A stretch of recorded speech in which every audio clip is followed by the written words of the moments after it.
Good afternoon, everybody. Hope everybody's had a good week. This week I'm going to be looking at how to support somebody who is struggling, and that could be people who are struggling because of lockdown or coronavirus anxiety or mental health problems that have pre-existed, or chronic illness, and anybody who has a pre-existing condition is likely to be feeling extra pressure during lockdown anyway. I've deliberately kept this advice quite general so that it can apply to a wide variety of situations, but in the comments section I'll put some links to websites that give advice to how to support people in some more specific situations. But I think you'll see a lot of the same advice echoed there anyway. The most important thing I think to say is that you don't have to be an expert to support somebody, especially when dealing with any sort of mental health problems. People tend to feel they're not equipped to deal with it, but although that might not be easy to support especially somebody you love and are concerned for, the general principles are quite straightforward and often quite intuitive. So do trust your gut instincts. Often it's difficult to know if somebody's struggling because they won't necessarily want to tell you that they're struggling. People feel they have to keep a brave face and carry on. Or sometimes people just don't know how to say the words and tell you that they're finding things difficult.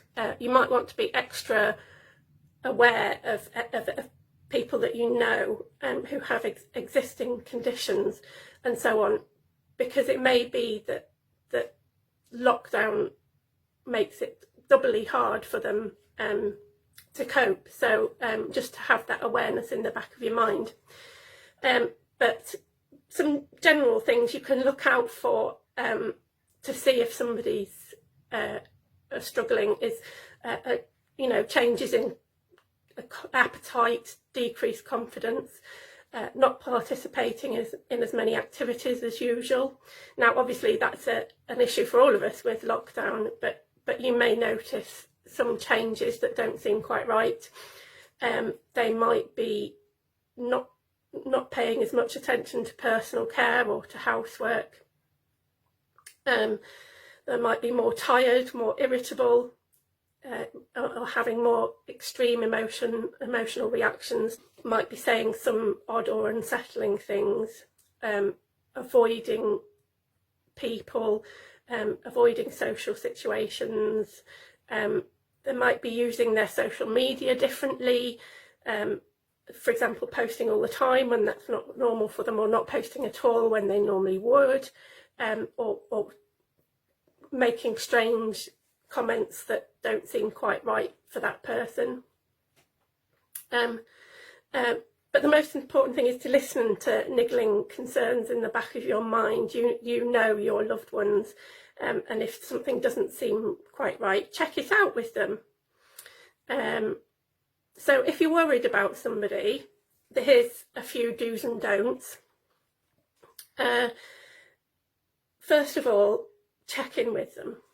And it might be, especially at the moment, it might be that you have to use video calls or phone calls or group chats even, messenger, text message. It may be that if somebody is struggling, they don't respond to you straight away, or may not even respond at all, but don't be offended by them. Let them know that you're there for them if they want you, and if they want to talk. They will appreciate hearing from you, even if they don't respond. It can be quite a big challenge to even get back to somebody. If you do have a chat with somebody, listen to them properly, really attentively, and check that you're understanding what they're saying to you, and start listening with an open mind. Don't have any try to put any preconceived ideas to the back of your mind, so that you can properly hear what they're saying to you. Show that you've heard what they've said, and reflect back to them to check that you've understood correctly, and believe what they tell you, even if you don't agree with them. What they're thinking and what they're feeling is probably very real to them, and respect that, and acknowledge that they're facing difficulties. So do ask questions. How are you managing? How are you managing with X, Y, Z? How are you coping today? How are you today? Show that you're interested and that you care.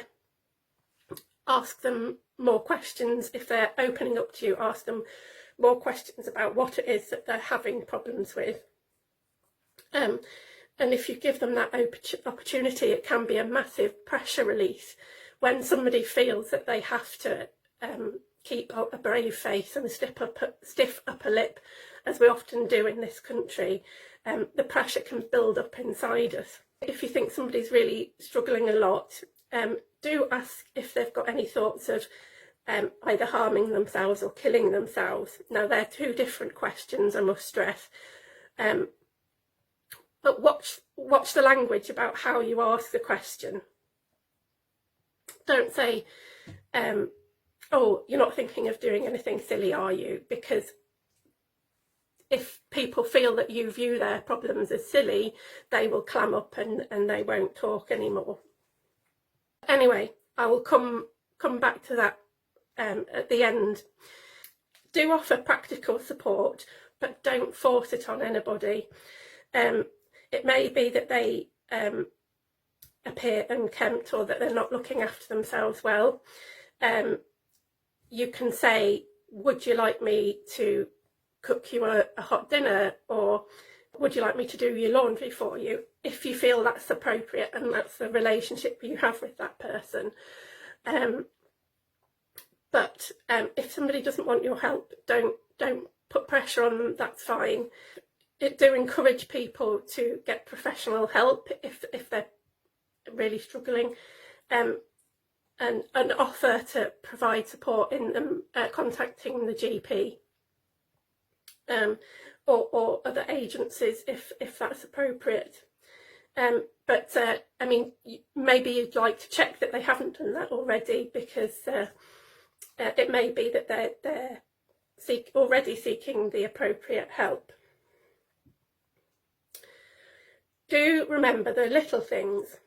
Small things can make a big difference in people's lives.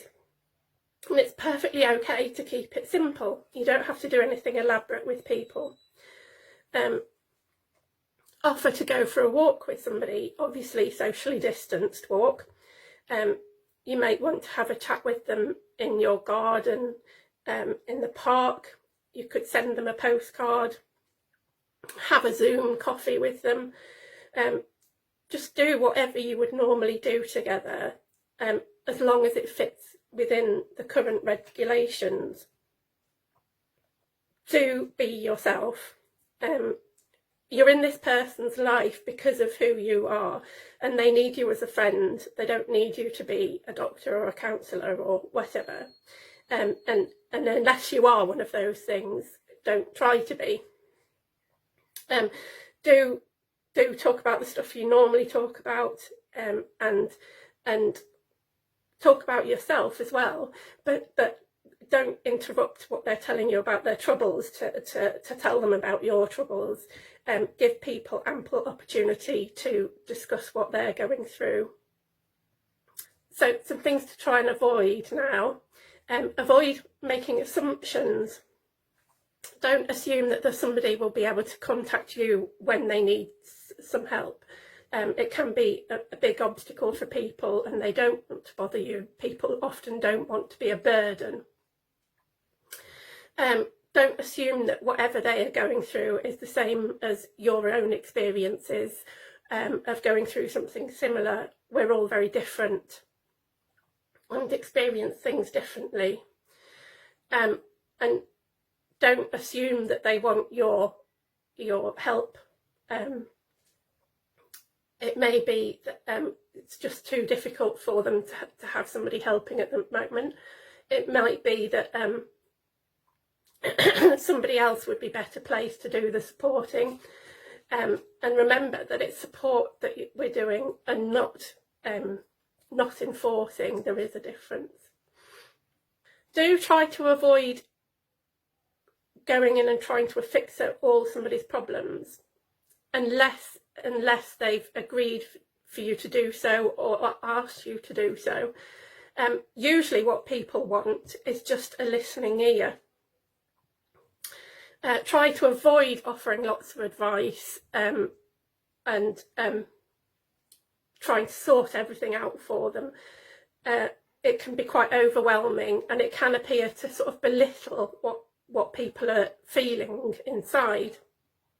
So just listening and demonstrating that you take them seriously is often enough.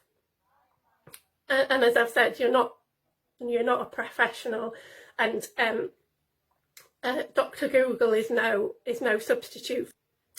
Try to avoid judging them or saying things that can sound judgmental. You might think that they're being overdramatic. You might think they're being lazy, but don't dismiss or belittle what's going on for them. We are very complex beings. Our brains are very complex when it comes to things to do with mood and so on, and coping. It involves a lot of different things like brain chemistry, genetics, upbringing, life circumstances, so much what is involved in our emotions. And if, for example, somebody's not doing the washing up, does it really matter? By all means, offer to help them, but if they don't want to, that's no problem. Try to avoid appearing shocked by what people are telling you. Try to look calm, even if you're not feeling it. There may be some people that would say, well, actually, yes, I have thought about ending my own life on occasion, or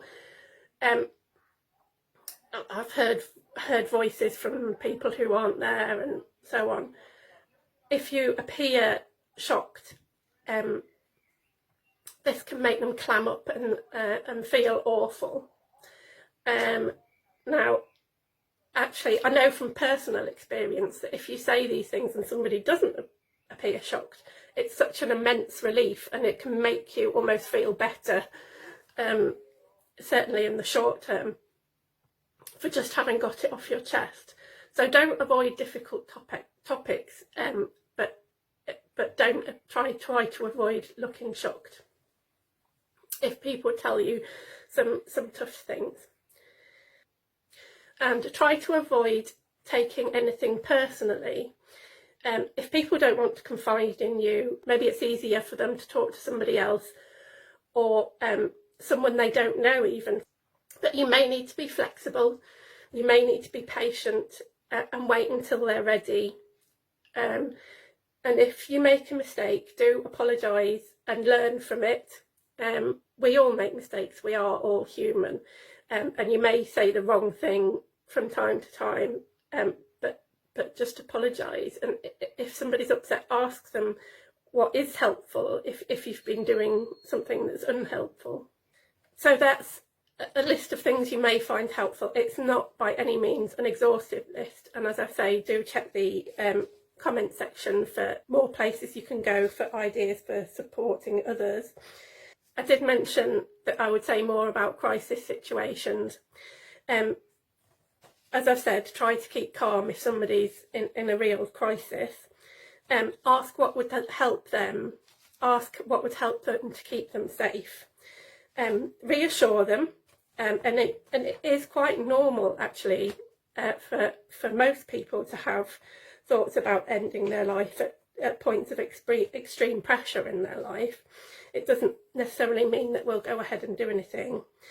Somebody is more likely to go ahead if if they've already put plans in place, so it's worth asking if they have.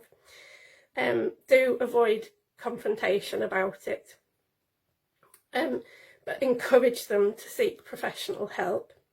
And that might be from the GP. If somebody's in immediate danger, then it would be 999. It may be helpful for them to speak to somebody at Samaritans who are very used to dealing with this situation. Remember that you are there to encourage and support, not to solve. Which leads me on to the next thing, possibly the key, most important point that I'm going to say today is to look after yourself. Look for support for yourself.